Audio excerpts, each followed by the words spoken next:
But Sullivan's new wife, Grace, whom he referred to as Amazing Grace, had other ideas about the life she and her husband would lead. She decided that something was happening to me that wasn't helpful. I was becoming too emboldened. I was a young man. I began to feel it become too pretentious. She said, I used to strut around trying to emulate Adam or something. She said, you're not yourself. She said, you're losing touch with God.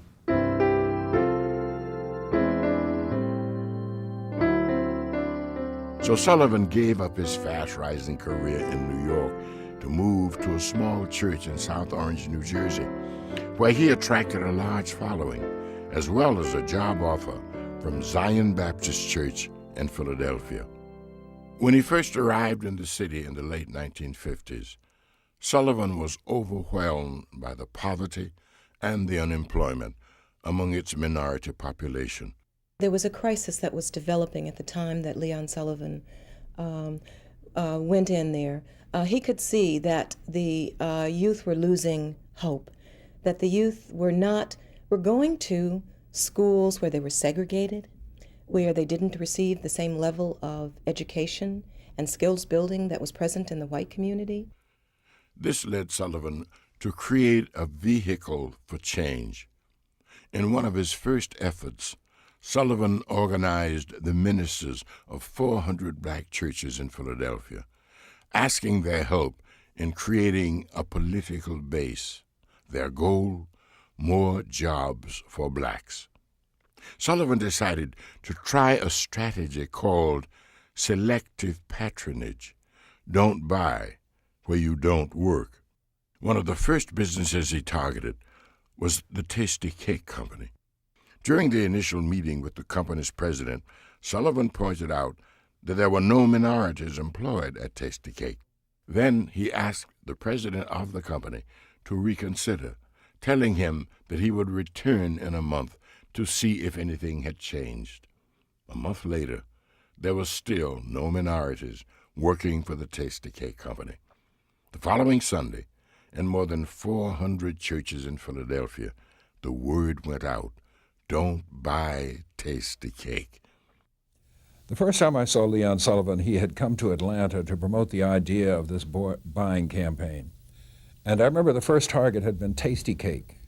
And I grew up near Philadelphia, and Tasty Cake was a favorite of mine. It was a little packaged cake. It was sweet. It was good. It was great. You loved Tasty Cake. And he talked about how he and these other ministers, 400 ministers, got up in their pulpits every Sunday morning and said, don't buy Tasty Cake, and how Tasty Cake sales just dropped. And the Tasty Cake Company said, we'll hire drivers, we'll hire detail men, we'll get people who are black to go around and put our goods in the stores, we'll get people in the bakery, we will revolutionize the way we do business. Through the Philadelphia boycotts, Sullivan discovered that most companies operate on an extremely tight profit margin, and that this margin depended on the purchasing power of black America.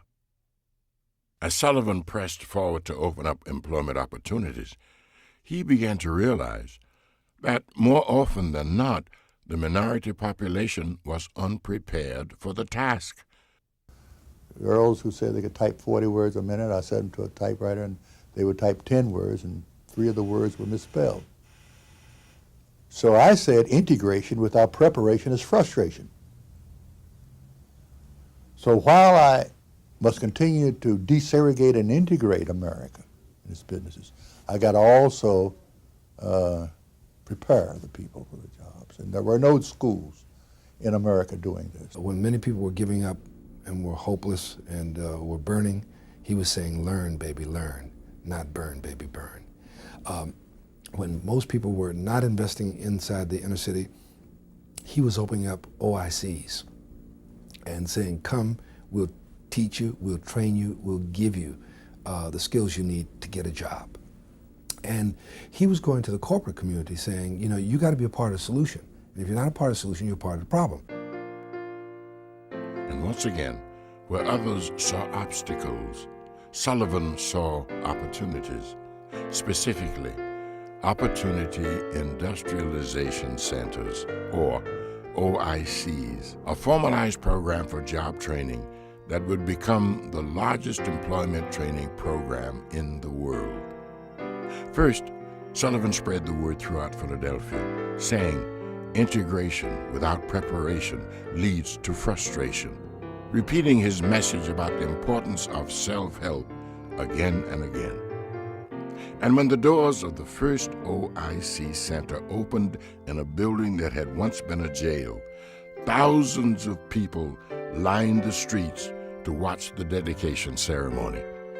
OICs included 2 levels of training. The first level dealt with the emotional and attitudinal changes needed to empower a population that, in many cases, had given up hope. The second level of training consisted of practical work skills. In 1967, President Lyndon Johnson toured the first OIC facility. Impressed by what he saw, President Johnson presented Sullivan with an award, saying, "Having been here today, I think we're going to make it." Within a few years, OIC centers were in every major city in the United States. Within a decade, they had spread throughout the world. We call ourselves an international organization. We have 45 affiliates in 18 countries. 14 of those are in Africa. And what we do, form a partnership with them, help them in terms of getting them training, help them find funds, help them do the manuals and the training courses, and then we sort of phase out and they do their thing. And all the programs that we have started since 1970 are still running, and most of them are running by themselves without any technical assistance from us. By this time, Sullivan had attracted more national attention and was asked to join the board of General Motors. Many people criticized the appointment. Some felt that he was merely a token, while others said that Sullivan had sold out to corporate America. Sullivan himself wrestled with the decision. He ran up against the supposition caused by previous black board members on other boards that if you're okay for them, you're not okay for us. But he proved to be both okay for them and okay for us. He broke the mold. And I think he saw an opportunity working with and through GM to do something to improve the lot of black people right here at home. It was in 1975 that he traveled to South Africa to inspect GM's operation there.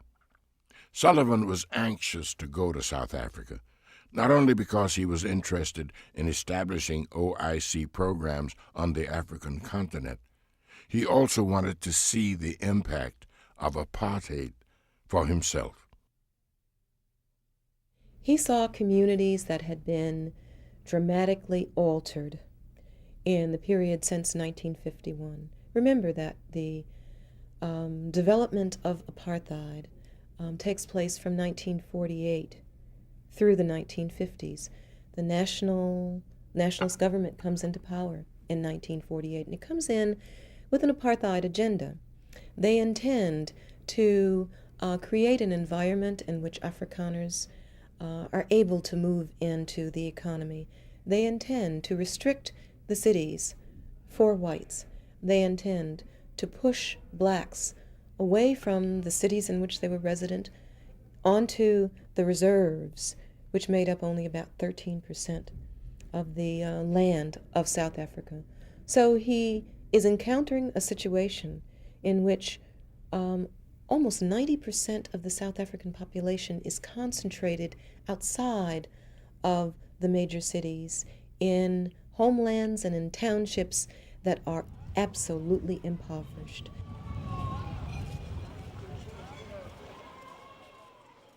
What Sullivan saw in South Africa moved him deeply and irrevocably. The complete separation of the races, as well as the complete subservience of the black population to the white, shocked him to the point that the night before he left, he invited Africans and African leaders to his hotel room where they talked all night. Word of Sullivan's efforts reached government officials, and when he left the next morning, the cab driver turned to him and asked, "You know, don't you, that you are now one of the most hated men in South Africa?" If he didn't, he soon would. When Sullivan arrived at the airport, he was taken to a small room where he was detained and strip searched. And there I was, a member of the board of General Motors, pastor of one of the largest churches in the world, the founder of the largest training program on the globe, stand there before that man in my underwear. And I said to him, "Why do you do this to me?" And he said, "I do to you what I have to do." And I said, "And when I get out of here, I'll do to you what I have to do." And if people wonder how the Sullivan principles started, they started in that little room. Sullivan's humiliation and the horrors of apartheid haunted him after his return to the United States. One night, after I was on the board of General Motors, I was thinking about South Africa. And I was saying, what can be done about it? Something can be done. And again, that voice said, "Leon, you're on the board now. You do something about it. You do something about it."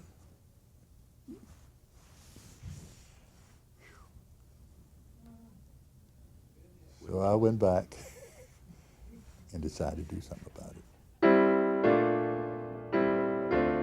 Over the years, Sullivan had learned to fight injustice by hitting it where it hurt the most, the bottom line. He now felt the choice was clear. He would engage the help of corporate America to create a battering ram that would break down the walls of apartheid. In December of 1975, top officials from 23 major American corporations formed a steering committee to refine an initial draft of what was called Guidelines for Principles of Equal Rights for U.S. Firms in South Africa. The London Times later referred to the document simply as the Sullivan Principles, and the name stuck. For 2 years, Sullivan worked with corporate officials to refine the principles while he traveled the country attempting to convince more companies to sign on. We wanted to be with Leon. We wanted to be part of the thing. So did Frank Carey and a few others. Some of the others were not, let's say, standing on their chairs and applauding. I think they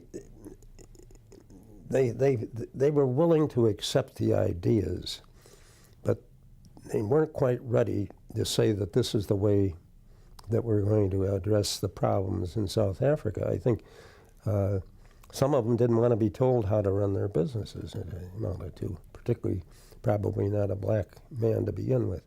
On April 1st, 1977, Sullivan, flanked by the leaders of General Motors, IBM, and Mobil, officially presented the Sullivan Principles to the corporate community for their signatures.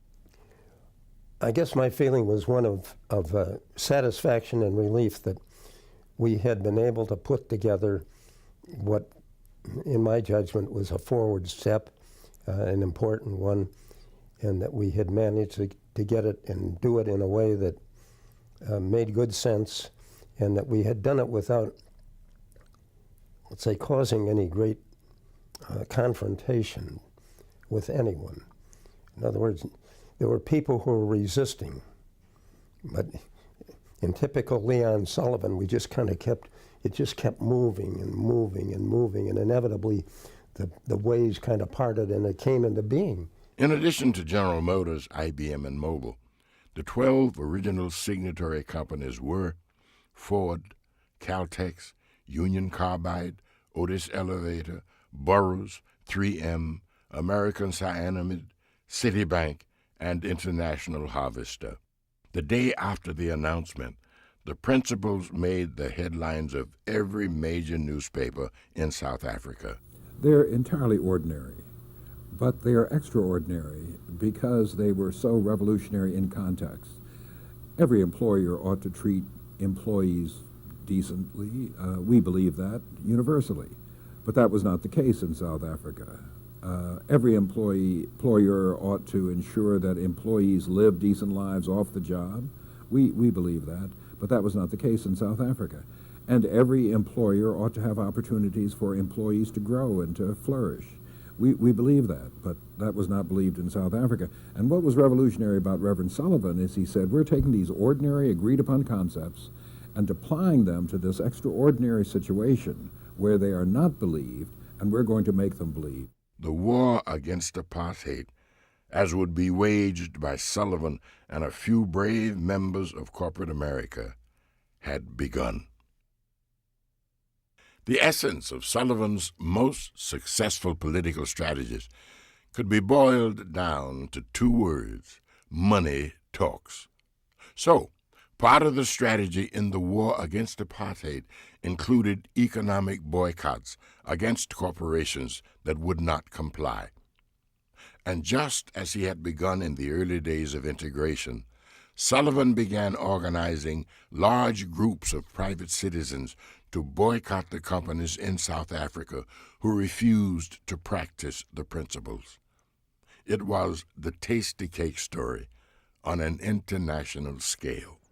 Within a year, hundreds of church groups, institutional investors, and individuals supported the principles by purchasing or refusing to purchase certain stocks.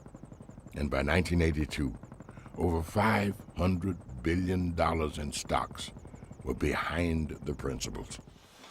But the critics were still in every corner.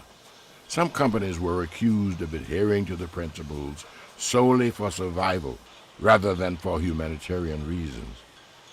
Meanwhile, black activists criticized Sullivan for being a toothless tiger because he did not actively support black labor unions in South Africa. Throughout this period, Sullivan and his family, which now included daughters Hope and Julie and a son Howard, began receiving threats against their lives.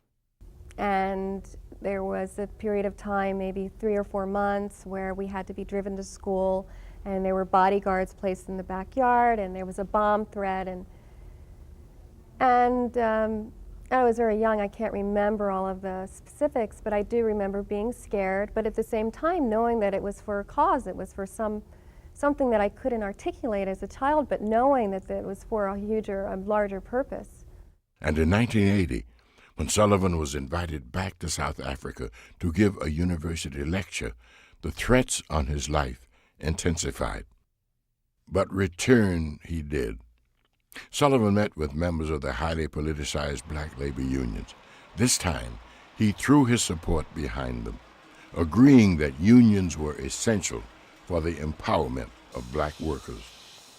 His actions were incendiary. The South African government was now in an uproar. They would be threatened by anyone who had an agenda to change things in the interest of the non-white population, of the blacks and the Indians and the non-white population.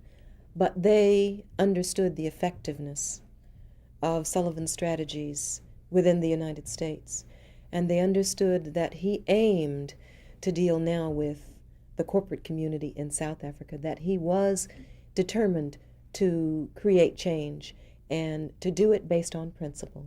And so they knew that this would mean for them a challenge to begin to integrate their institutions, and the apartheid system opposed this in a fundamental way. But as Sullivan stuck to his principles, the tide slowly began to turn. Black leaders, such as the Reverend Ralph Abernathy and Ben Hooks, the president of the NAACP, as well as Jesse Jackson, began to work to support the principles. Then in 1984, Sullivan decided to up the ante and added another principle that would put U.S. companies doing business in South Africa in an even more direct confrontation with the South African government. In essence, this other principle called for companies to openly break the laws that supported apartheid. It also mandated a deadline for the end of apartheid.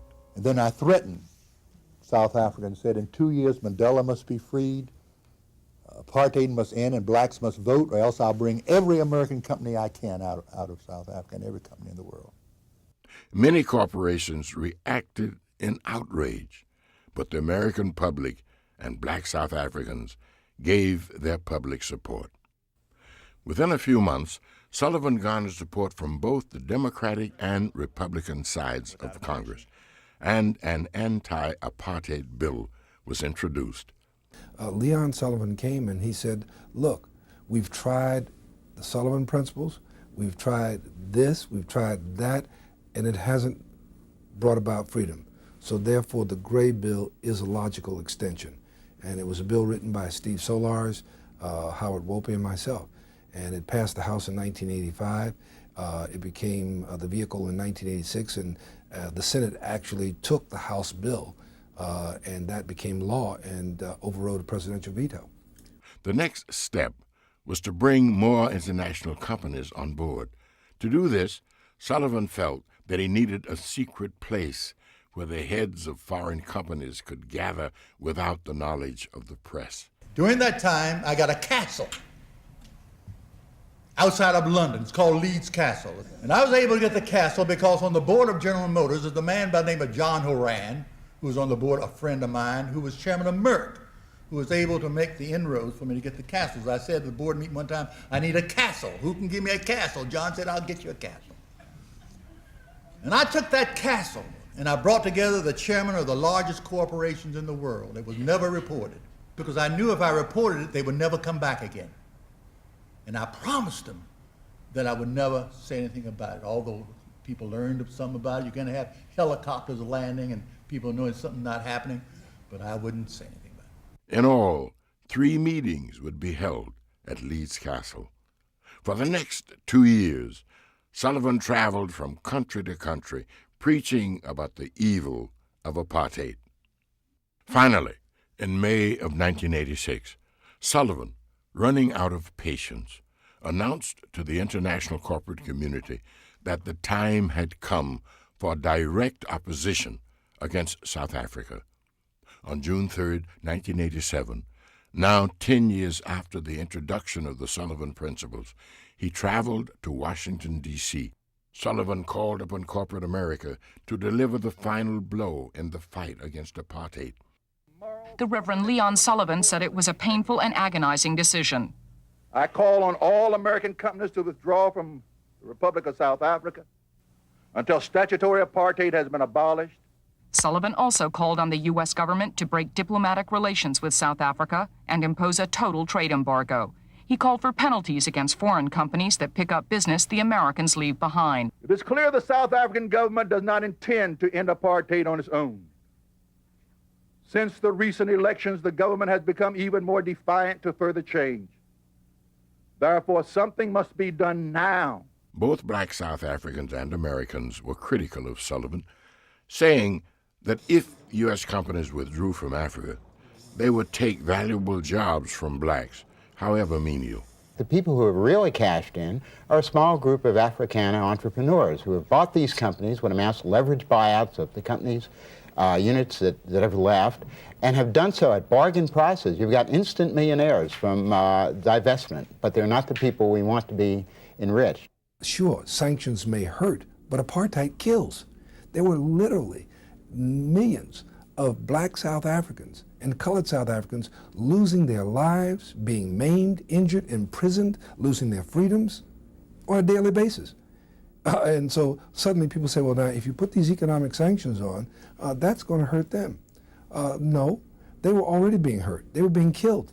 What the sanctions did was it devaluated the Cougaran, the currency of South Africa. It closed down all credit to South Africa and to South African governments.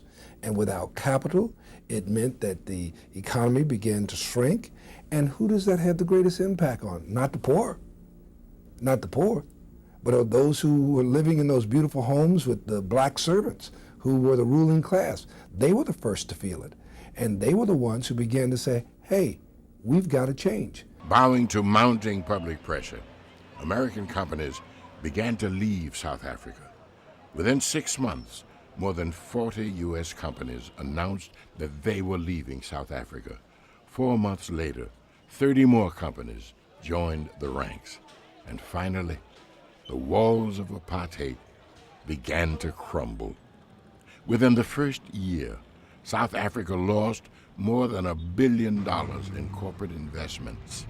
Within 2 years, the statutes of apartheid had been abandoned. 2 years later, Nelson Mandela was president of a free, democratic South Africa. One of the tragic situations is for a freedom fighter to forget those who were with him when you were all alone.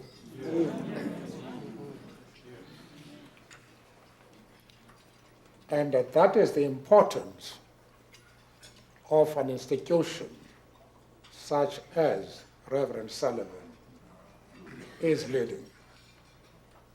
The mountain that had seemed immobile had moved. With the help of God, we helped move those mountains.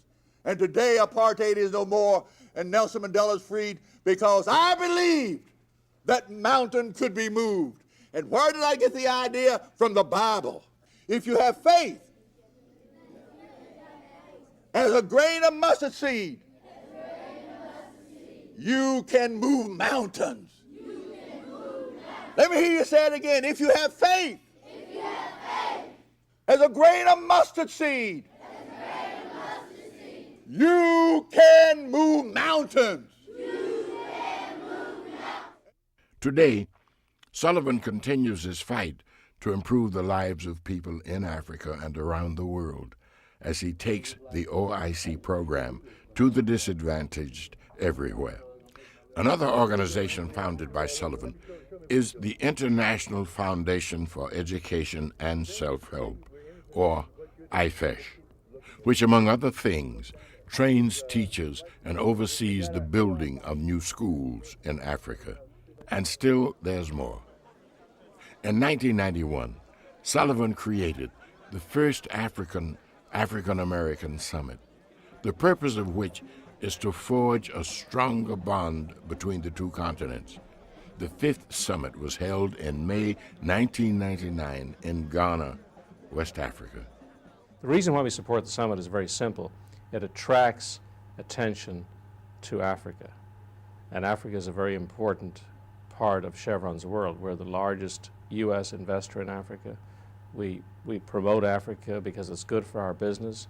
The summit, I think, promotes the right type of climate for business. It promotes the right type of climate for social development, economic development. And to see the progress that has been made here in this country is very, very gratifying. And I want to say to American friends who come along, I know you know what I speak of, and it's just good to be back here where Dr. Sullivan is leading us in building bridges between our two peoples, one people really. And as he said, this is exactly what Martin's dream was, to bring us together. In 1992, for all that he has done in a battle against injustice, Sullivan was awarded the Presidential Medal of Freedom, America's highest civilian award. Leon has been a voice of reason throughout the latter half of this century. A vigorous proponent of equal rights for all, Reverend Sullivan founded OIC, Opportunities Industrialization Centers, one of the world's largest self-help and job training facilities. More recently, he has worked hard to develop closer ties between this country and Africa. Reverend, we salute your leadership in one of the great movements of our time, here and throughout the world. One day as I was walking, when a bullet flew just over, it missed me just by inches. Well, then I knelt in prayer, praising God for his deliverance on that day. Oh,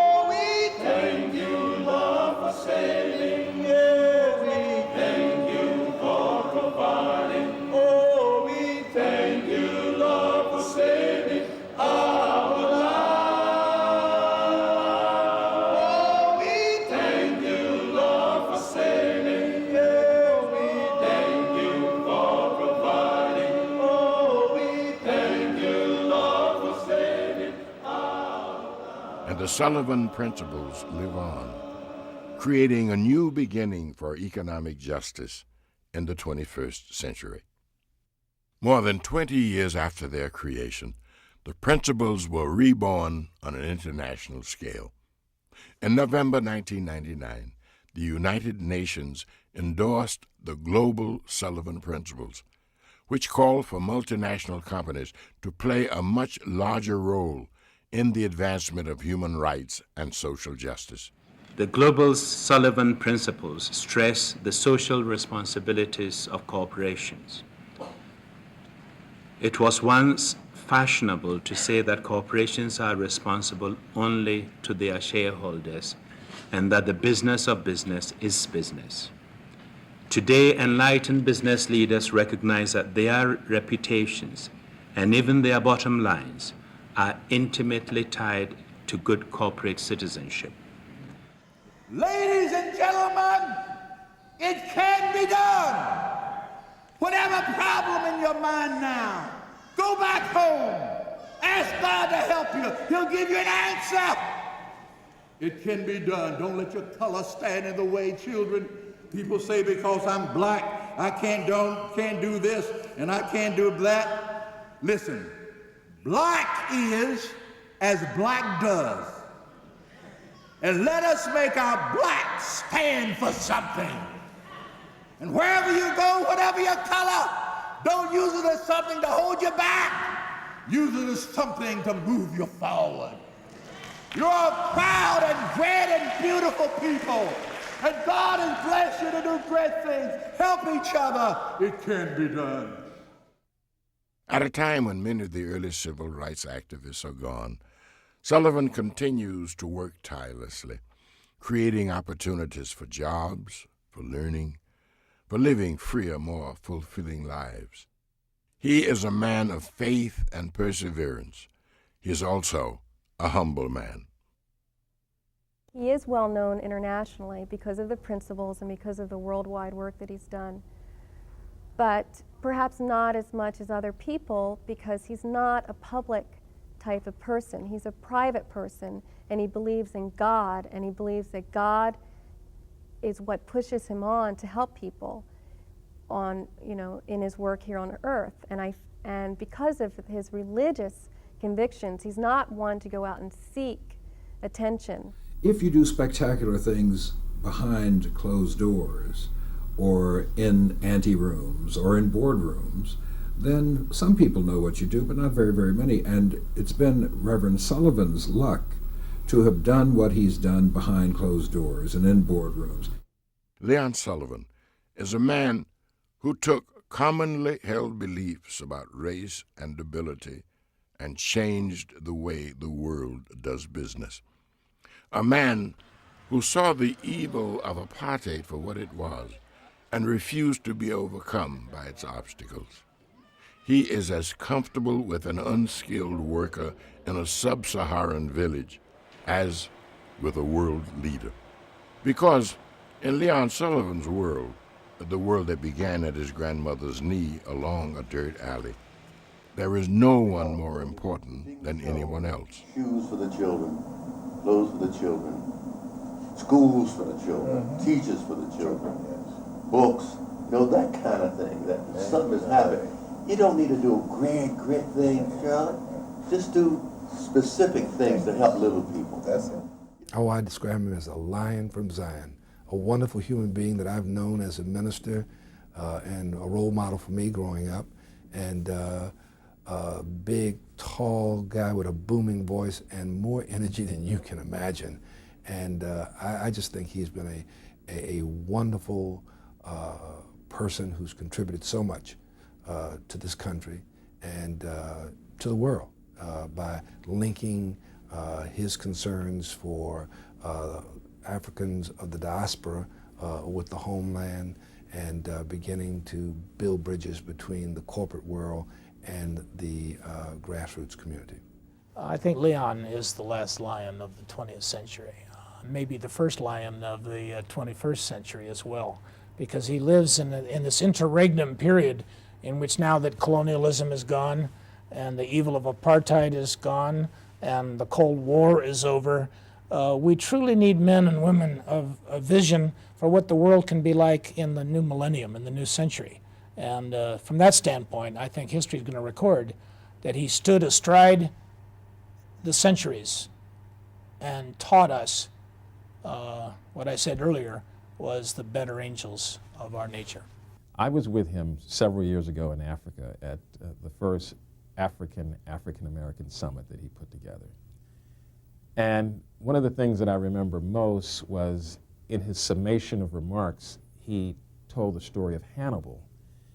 And he talked about Hannibal in spite of the fact that there were Alps all around him and the inability of the horses to overcome those Alps, shouting out to his troops in the midst of their own despair, "I see no Alps."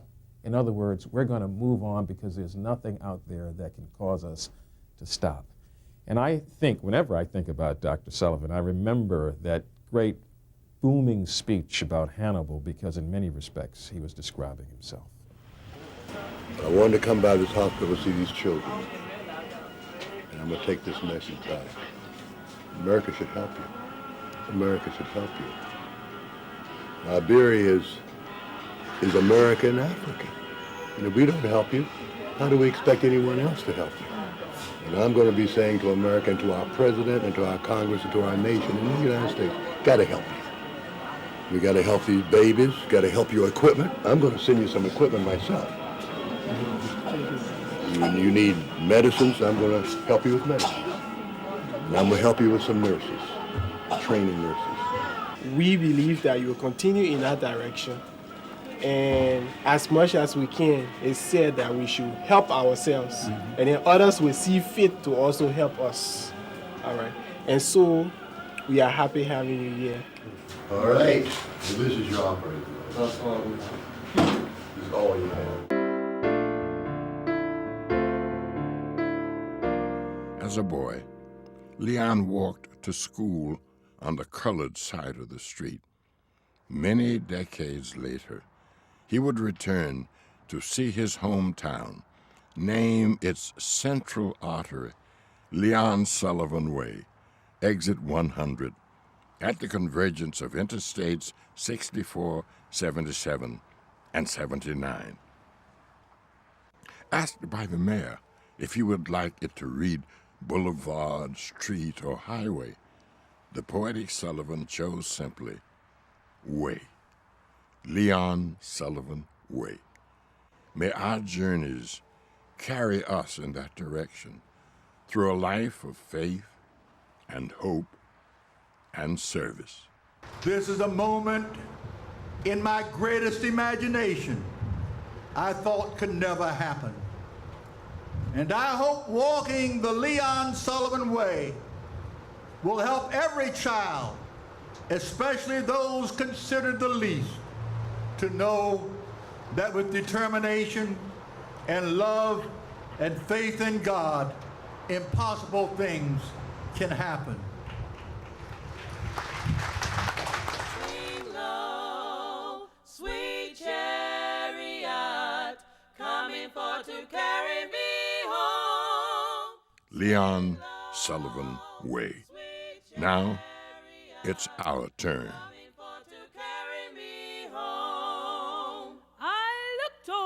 Jordan, and what did I see? Coming for to carry me home. It was a band of angels coming after me. Coming for to carry me home. A child somewhere can be helped somehow by any one of you. So help the children, and by doing in the future, we will move mountains.